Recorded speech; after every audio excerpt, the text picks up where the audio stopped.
ಎಲ್ಲರಿಗೂ ನಮಸ್ಕಾರ. ಇವತ್ತು ದೊಡ್ಡ ಪತ್ರೆ ಅಥವಾ ಅಜ್ವೈನ್ ಲೀಫ್ ಅಥವಾ ಸಾಂಬಾರ್ ಬಳ್ಳಿ ಎಲೆಯಿಂದ ತಂಬುಳಿ ಹೇಗೆ ಮಾಡ್ಕೊಳ್ಳೋದು ಅಂತ ನೋಡೋಣ. ತುಂಬ ಸಿಂಪಲ್ ಆಗಿದೆ. ಇಲ್ಲಿ ನಾನು 1 ಟೀ ಸ್ಪೂನಷ್ಟು ಗೀ ಹಾಕ್ಕೊಂಡಿದ್ದೀನಿ, ತುಪ್ಪ ಹಾಕ್ಕೊಂಡಿದ್ದೀನಿ ಬಾಣಲೆಗೆ. ಅದು ಕಾದ ನಂತರ ಅದಕ್ಕೆ 1 ಟೀ ಸ್ಪೂನಷ್ಟು ಕಾಳುಮೆಣಸು ಹಾಕ್ಕೊಂಡಿದ್ದೀನಿ. ಇಲ್ಲಿ ಖಾರಕ್ಕೆ ನಾನು ಬರೀ ಕಾಳುಮೆಣಸು ಮಾತ್ರ ಉಪಯೋಗಿಸಿದ್ದೀನಿ. ನೀವು ಬೇಕಿದ್ರೆ ಕಾಳುಮೆಣಸಿನ ಜೊತೆ ಹಸಿಮೆಣಸಿನಕಾಯಿನೂ ಬಳಸಬಹುದು. ಇದನ್ನು ತುಪ್ಪದಲ್ಲಿ ಒಂದು ಸ್ವಲ್ಪ ರೋಸ್ಟ್ ಮಾಡ್ಕೊಳ್ಳೋಣ. ಇವಾಗ ಇದಕ್ಕೇನೆ ಒಂದು 8 ರಿಂದ 10 ಕ್ಲೀನಾಗಿ ವಾಶ್ ಮಾಡಿಟ್ಕೊಂಡಿರೋ ದೊಡ್ಡ ಪತ್ರೆ ಎಲೆ ಅಜ್ವೈನ್ ಲೀಫ್ ಇದೆಯಲ್ಲ, ಅದನ್ನು ಹಾಕ್ಕೋತಾ ಇದ್ದೀನಿ.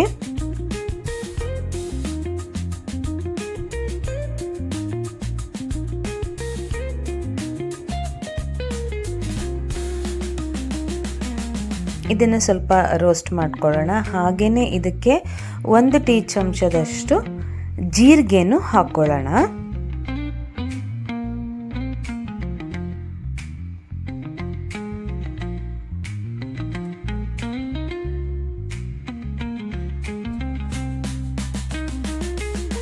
ಇದನ್ನು ಒಂದು 2 ಮಿನಿಟ್ಸ್ ರೋಸ್ಟ್ ಮಾಡಿಕೊಂಡು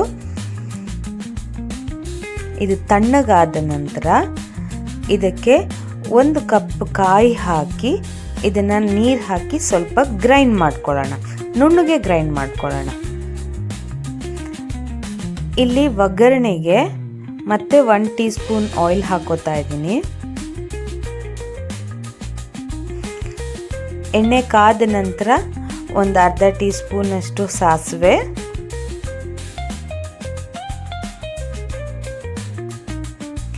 ಅದಕ್ಕೇನೆ ಒಂದು ಒಣಮೆಣಸಿನಕಾಯಿ ಹಾಗೂ ಕರಿಬೇವಿನ ಸೊಪ್ಪು ಇಷ್ಟನ್ನು ಹಾಕಿ ಆಫ್ ಮಾಡಿಬಿಡೋಣ.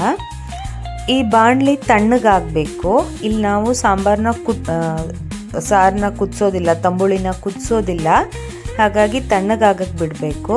ಅದು ತಣ್ಣು ಆಗೋಷ್ಟರಲ್ಲಿ ನಾನಿಲ್ಲಿ 1 ಕಪ್ ಮೊಸರು ಇದೆ, ಅದನ್ನು ಚೆನ್ನಾಗಿ ಬೀಟ್ ಮಾಡ್ಕೋತಾ ಇದ್ದೀನಿ.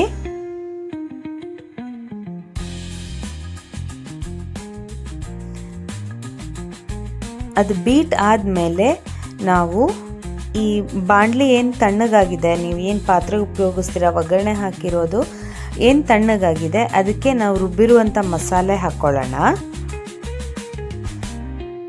ಅದಕ್ಕೇ ಸ್ವಲ್ಪ ನೀರು ಹಾಕಿಬಿಟ್ಟು ಅದನ್ನು ಬಾಣಲಿಗೆ ಸೇರಿಸ್ಕೊಳ್ಳೋಣ. ಅದ್ರ ಜೊತೆಗೆ ನಾವು ಬೀಟ್ ಮಾಡಿ ಇಟ್ಕೊಂಡಿದ್ದೀವಲ್ಲ ಮೊಸರು, ಅದನ್ನು ಹಾಕ್ಕೊಳ್ಳೋಣ.